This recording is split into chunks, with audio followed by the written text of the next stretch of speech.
Me pongo a mirar y me dicen que estaba todo preparado. No tengo la silla, lleno de hojas el escritorio. Claro, llegó el otoño. Bueno, me voy a tener que preparar la mesa esta noche. Che, bueno, acá está la silla. Nadie. Espero que haya mucho más gente ahí atrás de la cámara, porque no vaya a ser que esté solo como ahora. Che, ¿qué lo parió? En el capítulo 15 me tengo que limpiar la mesa. Llegó el otoño, es cierto. Bueno, las 1001 noches. Ustedes saben que es un encuentro virtual entre la realidad y la ficción. Es una idea de Sandra Elena y Petiso Vilicic para amenizar la cuarentena en la época, las 1001 noches, en la época del coronavirus. El otro problema, que llegó el otoño, pero los pajaritos me siguen. Esos pajaritos que cambiaron de rama, ¿se dan cuenta que cambiaron de rama? Antes estaban en un círculo, ahora están ahí. Están casi volando, como vuelan las ideas. A eso nos referimos siempre con imagen de los pajaritos en un sentido figurado. Varias veces evitamos decir mensajes, pero esta noche algunos los sentimos como importantes. Ejemplo, respecto a lo de ayer, hoy aprendí 2 cosas, dice un amigo del Facebook. Que la salud no es solamente ausencia de enfermedad. Y también dice que en el juramento hipocrático se defiende la vida desde la concepción. Lo dice el amigo Dante Benítez. Se fue dando y llegó una noche esperada. Palabra que todos querían escuchar, justa, certera, que a veces asustan un poco, como cuando salimos de su consultorio, doctor, porque si algo no le podemos decir es que usted nos miente. El problema es que la verdad a veces duele y es dura. María Estel Salvatore. Mira, en Pergamino muere gente por gripe, por neumonía, por dengue, por diabetes. Y no hubo ningún caso de muerte por coronavirus. Malvina Lenarduzzi Oberti. Muy buena la explicación de la estadística, doctor. Pero al mismo tiempo, mucha gente planteó la necesidad de que le reitere la situación del coronavirus COVID-19 en la provincia de Santa Fe. Querían que hablara sobre el nacional, sobre el mundo, pero nada, pero bueno, lo voy a sintetizar sobre lo que es el tema provincial, creo que es lo importante. En Santa Fe, al día de ayer, anteayer, había 242 casos, 6 casos que son santafesinos, pero que están por fuera de la provincia, nos quedan 236, 136 dados de alta, 100 siguen internados, y la mayor pregunta fue, ¿cuántos están en terapia? ¿Entendimos bien o te expresaste mal? No, yo me expresé bien. Ustedes a lo mejor pensaron que no era así. En terapia, en la provincia de Santa Fe, hay 3 personas, 3, de las cuales 2 están usando respirador. Esa es la realidad de la provincia de Santa Fe. Y acá estamos con un mapa que me permití mejorarlo, en donde se dice que el departamento 9 de Julio hay 0 casos, en el departamento Vera hay 1 caso, en el departamento General Obligado 0, en el departamento San Cristóbal 0, en el departamento San Justo 0, en el departamento Garay 0, en el departamento San Martín 0. Es decir, que si uno tomare así groseramente la superficie de la provincia de Santa Fe, se dan cuenta que casi igual es la superficie en la cual no hay casos contra los que hay casos de coronavirus.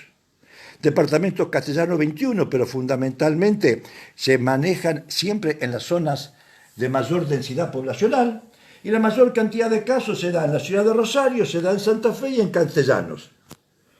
Y si tomamos el caso específico de General López, sabemos que hay 18 casos, de los cuales 12 están en Venado Tuerto, 4 en el Hortondo, 1 en Santi Espíritu, si no me falla la memoria, y 1 o 2 en Firmá.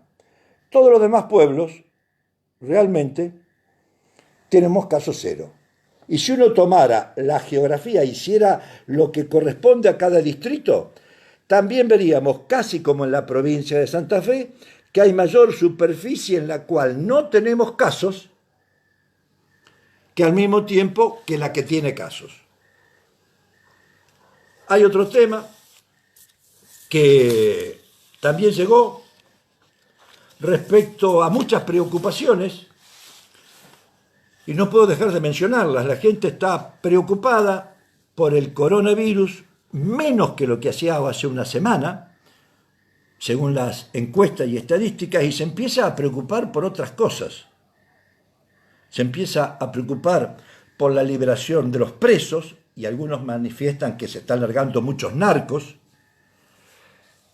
La otra que se manifestó mucha gente es por el aislamiento del gobierno nacional respecto al Mercosur y la posibilidad de que Brasil se nos adelante en la inserción en el mundo y nosotros quedemos rezagados cuando esta pandemia ceda. Mucha gente se pregunta ya la salida de la cuarentena fundamentalmente respecto a la crisis económica, y hay quien también plantea que tiene miedo a las propias vacunas si vinieran, porque si los tenistas, me dijeron hoy, Djokovic y demás, se negarían a hacer la vacuna, es porque le tiene miedo que Bill Gates, digamos, uno de los mayores capitales del mundo, con la vacuna le inyecten un chip y después lo quieran manejar. Hay pensamiento para todo. Pero al mismo tiempo, alguien me dijo que planteara lo de los 240 casos promedio, cómo están distribuidos en forma por edad en la provincia de Santa Fe. Y de los 236, 240 casos, 7 están dados desde los 0 años hasta los 15 años de edad. 7. Los mayores, de más de 75, son 10. El resto, la población enferma, es un promedio de edad de 43 años. Es decir, que los chicos prácticamente se enferman muy poco, comparativamente un 2%. Los adultos acá se han enfermado sobre 236, 10, es un 3 o 4%. Y la población general que se ha enfermado es gente que prácticamente no tiene, digamos, potencialidad de enfermarse y complicarse efectivamente y padecer una enfermedad grave o morirse. Los 2 casos fallecidos están dentro de esta edad, dentro de la edad de mayores de 65 y 75. Al mismo tiempo hay quien, y quiero dejar de hacer alocuciones y demás, plantear de que en Argentina mueren 25 chicos por día de desnutrición. Quiere plantear, y me plantearon varias gente, que no nos olvidemos de los casos de los Huichi en el Chaco, ni del mal de Chagas, al que nos hicimos referencia oportunamente, que tenemos 1 millón de infectados con cardiopatías o alteraciones importantes del mal de Chagas. Esto como, digamos, prolegómenos e introitos, podríamos decir, a lo que va a acontecer esta noche. Y esta noche yo creo que si tuviera que hacer un raconto de todo lo que ha pasado en estos 15 grupos, en estos 15 días, indirectamente he planteado casi mi vida,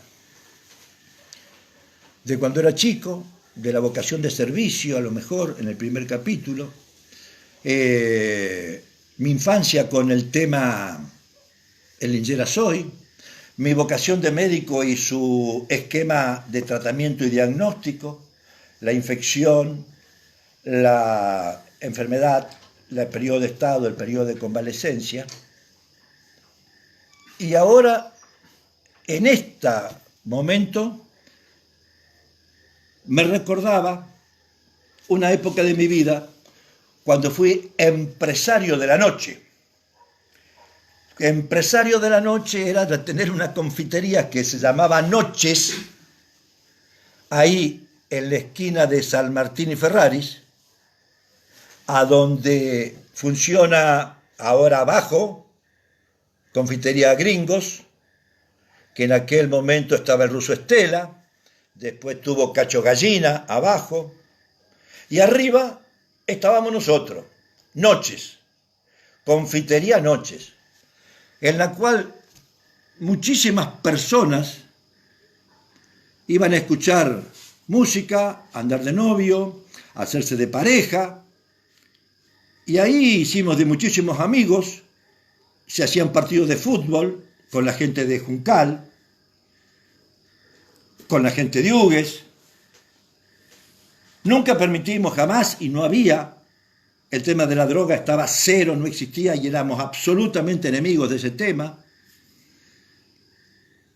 El alcohol, como todo, se tomaba, pero no tal a la cantidad de ahora, no había las previas que existían ahora. Y ahí sigo un montón de amigos. Y uno de esos amigos fue Cachito González. Cachito González era el DJ, que no sé cómo era, junto con el Hugo Montaña. Que cuando me decían a mí, Petizo, tenemos que comprar discos, a mí me parecían que me tiraban, me cortaban no sé, me cortaban al medio. Yo no había comprendido que la confitería fundamentalmente era música. Para mí era un lugar de esparcimiento. Yo ya era médico, era profesional y veía la cosa de distinta manera. Me molestaba el ruido, me molestaba el humo, pero la vida, esa juventud, era esa cosa. Y en base a esto, escuchábamos Dana Summer, escuchábamos Nicola Di Bari cuando llegaba la época, digamos, al final de la noche, escuchábamos a, bueno, tantos otros, que en un momento llegamos a tener una pila así grande, con 1,50 m, de los long play, y después se me perdieron en la vida, hoy valdrían una fortuna. Había la cabina, estaban las dos bandejas, en las cuales tanto el Huguito como Cachito hacían la mezcla y hacían los enganchados, y tenían que conocer mucho de música, y a mí me pareció una locura que de ese long play se usara una canción, y los demás quedaban absolutamente sin tocarse, porque era la música que estaba de moda. Yo no entendía mucho. Me molestaba, como dije recién, el humo, el ruido. Yo siempre bajen el sonido, por favor, porque teníamos problema con el señor presidente comunal de ese momento, el señor Aurelio Francioni, que nos hacía decir, bajemos la música, bajemos la música. Era la época en que Wilray estaba floreciente, en que había en Indushuel 1.500 empleados, gente que había venido del interior de Berna, de Reconquista, que se habían encontrado acá. Eso es lo que se llama la inmigración interna, habíamos logrado en Wilray, siendo en definitiva una especie hoy, a 30, 40, 50 años de eso, un conglomerado que representa casi la geografía del interior del país por la diversidad de las personas y el origen de las personas que lo habitan. Algunos nativos de Wilray como nosotros. Recién hablé de Cacho Gallina, pero Cacho Gallina vino acá para jugar al fútbol en Irsa, con lo mismo que Rogelio Tonelo, que... Acaban de nombrar que la primera persona que veían cuando se abría la puerta de noches era Cartelle. El que Horacio Cartelle. Horacio Cartelle, subíamos es decir, la puerta que está cercana a lo que hoy es la zapatería de Semino, subía la escalera y allá estaba Horacio Cartelle, sentadito, agarrando frío o calor, allá arriba, Horacio Pavone, Pascual Loretani, Lucero Ogherini Lucero, como dije recién, Cachito se me escapan algunos. Mi viejo que hacía el hielo, y nosotros que íbamos a recorrer nuestra juventud, porque no habíamos ido a la confitería, nosotros no habíamos ido a Rosario, me refiero a nosotros, Rubén y yo, porque nosotros siempre fuimos muy pragmáticos, es decir, si hay que estudiar, se estudia, si hay que laburar, se labura. Y nos habíamos perdido muchísimo de la gente, de las cosas que divertían a los demás. El Pato Díaz, por favor, Pascualito, qué sé yo. Fue una época importante para Wilre. Los melones con vino. Pero perfecto, de todo eso quedaron muchas cosas y quedaron amigos. A lo mejor que se fueron perdiendo paulatinamente. El negro Sampaoli, me dicen acá. ¿Cómo me voy a olvidar del negro Sampaoli? Bueno, y de eso resulta de que después cada uno siguió su vida. Pascualito siguió haciendo pollos. Cachito González, que lleva la música en el alma, se la transmite a su hijo, Alejo González. Y Alejo González, que es el invitado de esta noche, yo creo que tomando esta idiosincrasia, la sociedad que lo rodeó y la cultura y el gusto de la música de la familia, terminó siendo un técnico operador en sonido, que recorre el mundo también a través de la música, recorrió parte del mundo, una materia que a mí me quedó pendiente en la vida. Ya lo dije, que en un momento quisiera agarrar una moto y pues salir a recorrer Argentina o lo que fuera, pero ya no me da el esqueleto, también lo dije en esos términos. Yo le voy a decir a Alejo González que venga a hablar sobre su experiencia de mundo, sobre lo que es ser técnico operador en sonido, que son esas profesiones, vení Alejo, son esas profesiones que podemos llamar no raras, sino extrañas, como por ejemplo va a ser la primera vez, perdóname Alejo, que voy a anunciar no el nombre, sino quién va a venir mañana. Mañana va a venir una persona que es buzo. Le estoy comunicando a la persona que se prepare, porque hay en Wilre buzos, como hay gente que hace, qué sé yo, no hay cosa más rara. Bueno, en definitiva, que el mundo no termina en ser médico, en ser abogado, que hay cosas que nos permiten ganar la vida con las cosas que realmente queremos ser. Por eso, Alejo González, un poco quisiera que contaras tu experiencia. Y bueno, dale. Bueno, hola a todos primero. Te voy a mirar más a vos porque no me gustan tanto. No, mirá la cámara. Tanto la cámara. No. Si no me tengo que poner atrás de ella. El que me conoce sabe que soy más de estar detrás de la cámara y de los micrófonos que adelante. Te agradezco la invitación. Y bueno, mi experiencia de viaje se trata de que estuve 1 año y 3 meses recorriendo parte de Europa. Principalmente viví en República de Irlanda durante 11 meses, de los cuales estuve trabajando casi 10, y el resto estuve recorriendo países como Francia, Inglaterra, España, Italia, Y bueno, el entusiasmo por el viaje, yo estudié inglés, más que estudié me mandaron, me obligaron a que hiciera inglés. Hoy recién me doy cuenta de la importancia que tiene, pero la verdad que me costaba bastante y mis padres han renegado muchísimo para que lo haga. Y cuando terminaba inglés había un viaje de intercambio, que en ese momento no lo hice porque económicamente era inalcanzable. Y bueno, siempre me quedó pendiente eso. Me fui a Rosario cuando terminé la secundaria. Estudié una tecnicatura de operador de sonido y grabación, que está relacionada directamente con la música, con lo que es la radio y la tele. Y cuando terminé, yo cuando arranqué pensaba que iba a seguir ingeniería, pero después durante el estudio de esa carrera me di cuenta que la ingeniería estaba relacionada con otra cosa y no con lo que yo quería, que era estar en la parte de acción, de los recitales, de la grabación. Y la ingeniería tenía más que ver con la fabricación de cosas. Y el último año de la carrera me surgió otra vez las ganas de viajar, me fueron apareciendo cosas. Vieron, para la gente de las redes, cuando vos vas buscando algo durante mucho tiempo, ya después la red te lo sugiere. Entonces encontré muchas páginas donde encontré información acerca de las posibilidades y los modos que había de viaje, y me di cuenta que no quería un intercambio, que el intercambio era como algo muy estructurado, donde vos tenés que ir a la escuela, a la casa de otra familia, cumplir horarios. Entonces encontré un programa que se llama Intercambio de Working Holiday Visa, que básicamente es una visa de trabajo, que lo que hace es te pone en igual de condiciones que el ciudadano del país donde vas.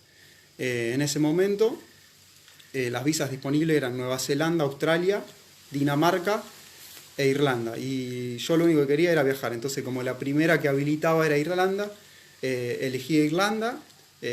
No sé si querés te explique el método para quedar seleccionado. Es mandando, cada país tiene un convenio distinto.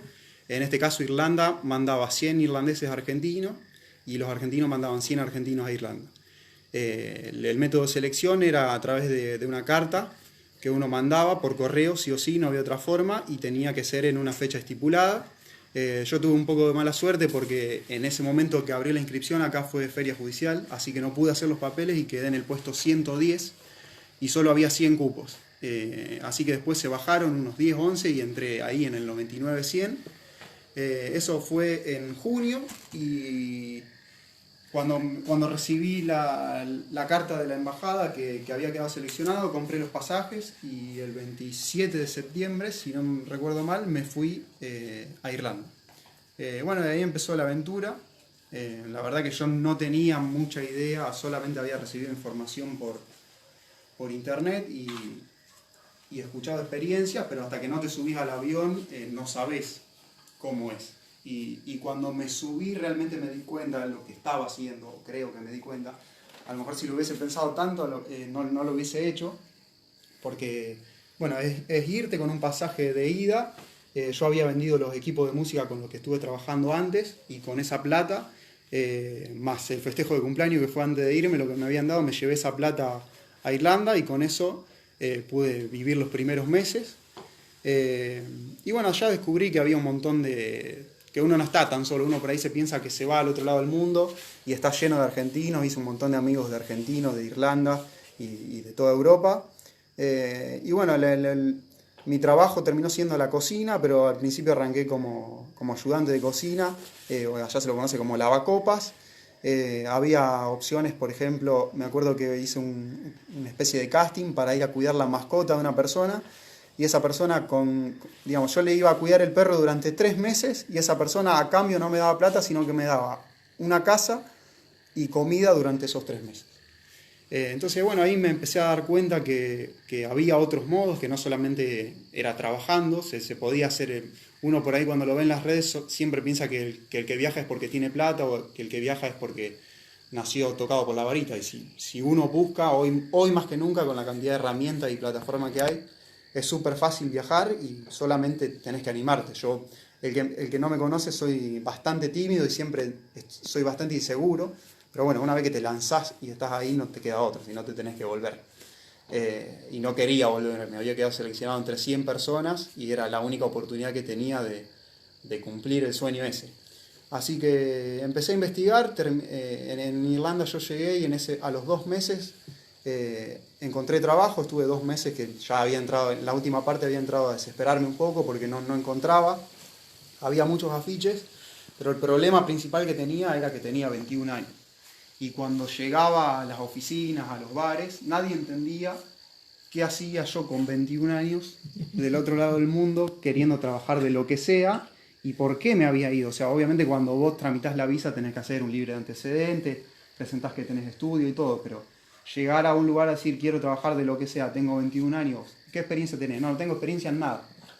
Entonces eso era como una traba, en todos lados me rechazaban el currículum. La tecnicatura que estudié me sirvió, en un montón de empresas me aceptaron el currículum, pero me rechazaban porque me decían, nosotros te vamos a explicar cómo se trabaja acá y vos al año te tenés que ir. Claro. Bueno, entonces ya entraba en desesperación, empecé a contemplar la idea de irme a los pueblos de afuera, que ahí se trabaja mucho con caballos de equitación y cosas más relacionadas a la granja, por ejemplo. ¿Qué ciudad era? Yo estuve en Dublín, que es la capital de Irlanda, y bueno, después hay pueblitos como si salimos de acá, si salís de Rosario o Buenos Aires, uno empieza a encontrar todos esos pequeños pueblos donde la actividad básica es la granja. Pero bueno, llegué a pasé de enviar todos currículum, había hecho cartas de presentación, todo muy bien armado y traducido, ya me había como cansado. Entonces dije, bueno, voy a usar toda la plata que tenga para recorrer Irlanda y si no encuentro trabajo me vuelvo antes de lo planeado. Y ya los currículum que mandaba eran como sin ganas y el trabajo llegó de la manera menos esperada. Porque yo lo único que hice fue mandar una foto de una pizza que había cocinado esa misma noche y mandé una foto a un lugar que buscaban pizzeros y puse, hola, soy Alejo, sé cocinar pizza, tengo experiencia para gran cantidad de personas, porque en mi casa siempre los domingos cuando nos juntamos con la familia somos más de 10 seguros. Y le puse, si te sirve, llámame. Y no puse nada y me llamaron. Ah, muy bien. Así que bueno, ahí fui. Dublín. En Dublín. Fui, conocí a Paul, que fue mi jefe. Y cuando llegué fue otra vez el mismo problema. Cuando le dije que tenía 21 años, yo me di cuenta que era otra vez la cara. Entonces le ofrecí que me probara gratis. Que yo me quedaba 15 días a trabajar gratis y si les servía mi trabajo, que después me empezara a pagar. Así que se ve que con eso me lo compré. Y bueno, empecé a trabajar ahí y me volví, hoy 3 años ya hace que me volví, tengo una amistad con Paul, que fue mi jefe, como un amigo de toda la vida. Muy bien, muy bien. Me alegro muchísimo. Esto me trae a la memoria un mundo que yo conocí de casualidad cuando hice un viaje a Estados Unidos y terminamos ahí en Miami, y donde íbamos la familia, y la mayoría de las personas que nos atendían eran argentinos. Y yo, jóvenes, 22, 23, 24, 25 años, varones, mujeres. Y entonces le preguntaba, ¿y ustedes por qué vienen acá? Y dice, bueno, si nosotros tenemos el pasaporte, nos permite venir 3 meses el ingreso, después hacemos la prórroga por otros 3 meses y en los 6 meses conocemos, nos hacemos de amigos, alquilamos una casa, somos 4 o 5 personas, hacemos una diferencia económica que nos permite vivir el resto del año. Eso me hizo acordar en ese momento cuando se iba la gente, o nos íbamos a Mar del Plata, a la costa, y nos encontrábamos con tucumanos, nos encontrábamos con santiagueños en la costa, que en definitiva iban a ser como antiguamente iban los obreros rurales de acá a hacer la cosecha, que era en el trigo o era en el maíz de aquella zona, iban a hacer la cosecha en la época de las vacaciones. Y lo mismo pasaba allá, lo mismo pasó, nos encontramos con santiagueños, tucumanos, etcétera, etcétera. Y a mí siempre me quedó, y te voy a contar a vos, estimado Alejo, cuando yo me recibí, había en la facultad una especie de venta de becas, digamos así, que nos organizaba un viaje de estudios que se organizaban los estudiantes de medicina. Se llamaba el Grupo GEMUR, Grupo de Estudiantes de Medicina de la Universidad de Rosario para recorrer el mundo. Yo empecé a vender las rifas, pero después, circunstancias de la vida que a veces uno tiene que desoír, hicieron que no fuera. Y me quedó pendiente ese viaje por el mundo que se hace cuando uno generalmente está soltero, que no tiene familia, y que le ayuda a conocer profundamente las distintas idiosincrasias de los pueblos.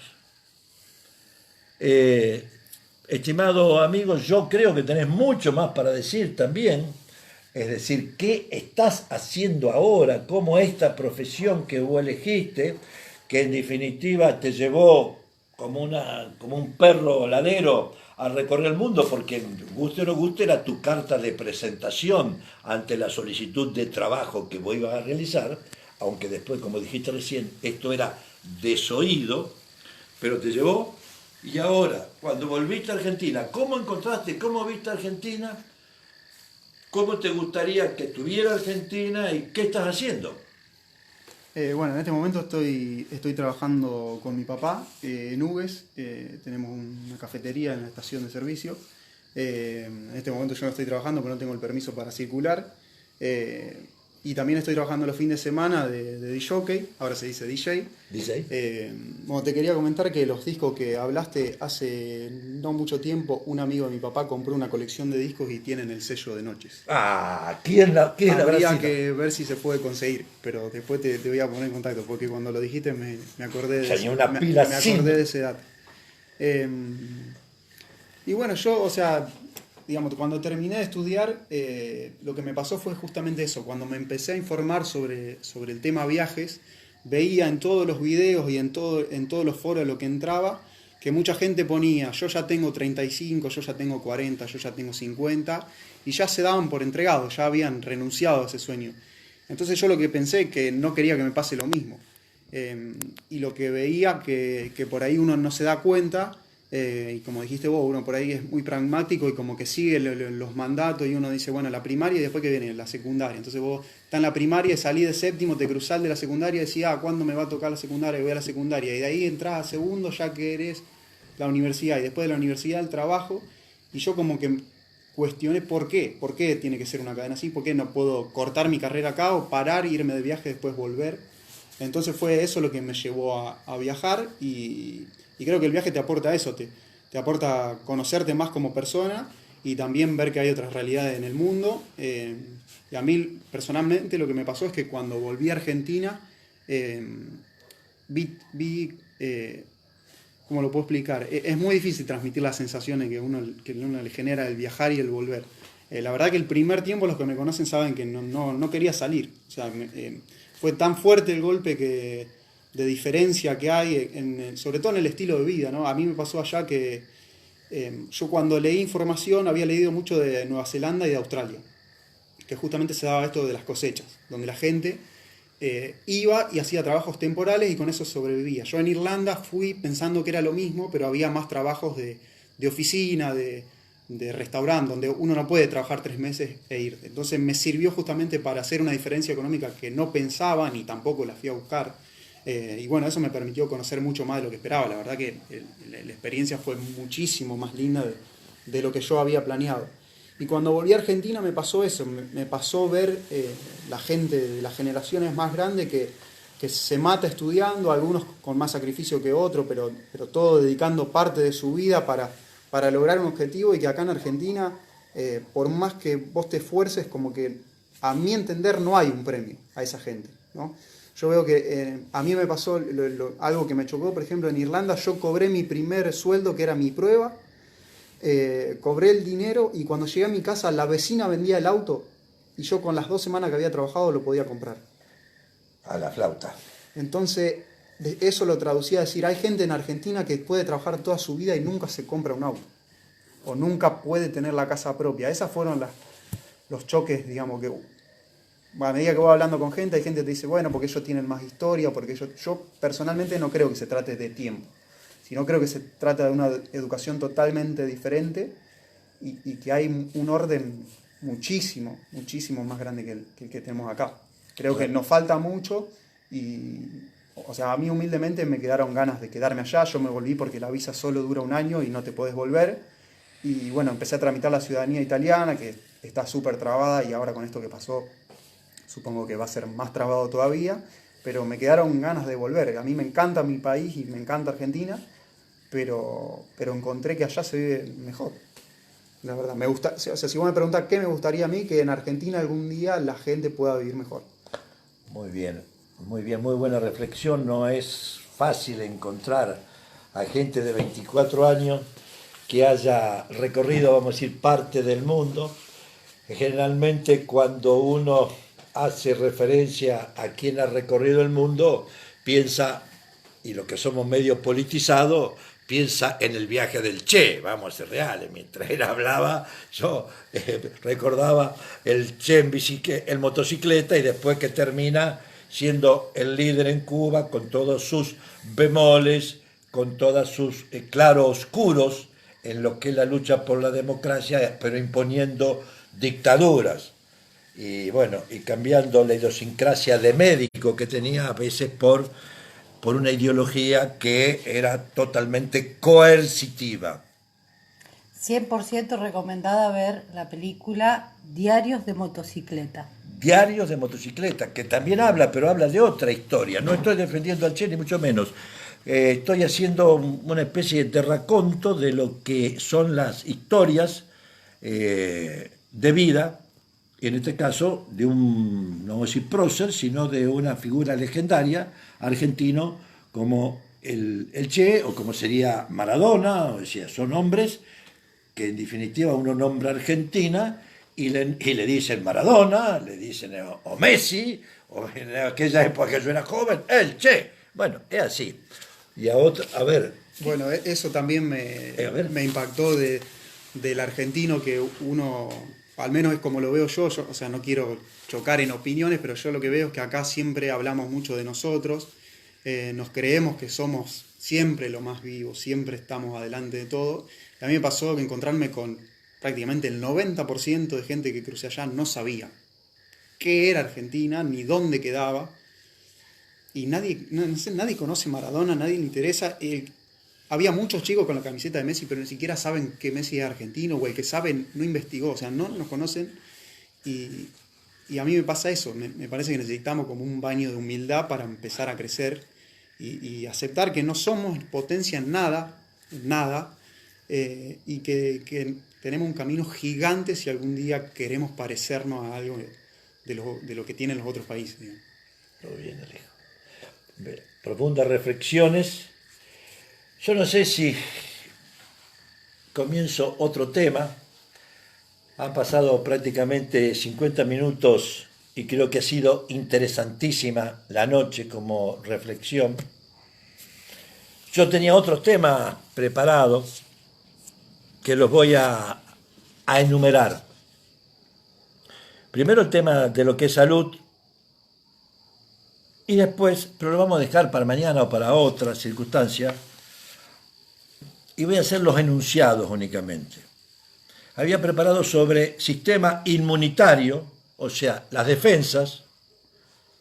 ¿Qué es un sistema inmunitario? Que distingue lo propio de lo extraño. Cuando se altera el sistema inmunitario y el organismo desconoce a su propio organismo, empiezan muchas enfermedades, como puede ser la artritis reumatoidea u otras. Era mucho más largo la explicación. Que la inmunidad, hay una inmunidad inespecífica, pero al mismo tiempo, vamos a dejar esto, que son las defensas. A eso quería llegar. Son los mecanismos de defensas que tenemos contra las enfermedades, pero también tenemos mecanismos de defensa contra las agresiones. El mecanismo de defensa contra las arbitrariedades, el mecanismo de defensa contra aquellos que se creen todopoderosos, es el sistema democrático. Y creo que cuando él se refiere a una estructura, se refiere fundamentalmente a un sistema democrático que nos guste o no guste, que es imperialista en esencia, que es Inglaterra, Gran Bretaña, que también involucra a Irlanda, pero que tiene 200 o 300 años y que ha dado las pautas para que una sociedad democráticamente respetando las leyes puede organizarse y tener un futuro previsible. La nuestra es una democracia todavía débil, de 30 y pico de años, del 83, y todavía somos una democracia débil. Ese es el problema que tenemos. Tenemos que reforzar el sistema democrático, aceptar las minorías cuando no somos gobierno, escuchar la voz de la persona que no opina como nosotros, y entonces vamos a tener allá muy lejos todos los golpes, todas las dictaduras que pasamos, casi en un recuerdo negro, y un futuro promisorio que se merecen estos jóvenes que deben buscar este futuro en este país que le tiene que dar a todos, a los jóvenes y a los viejos, una enorme capacidad de recibirlos y abrazarlos e impedir que se vayan, porque son muy, muy capaces y muy nobles. Lo dejamos para mañana, otro tema. Jorge, vamos a poner una música. Vamos a poner una música recordando anoche, recordando a los amigos, recordando a Dana Summer.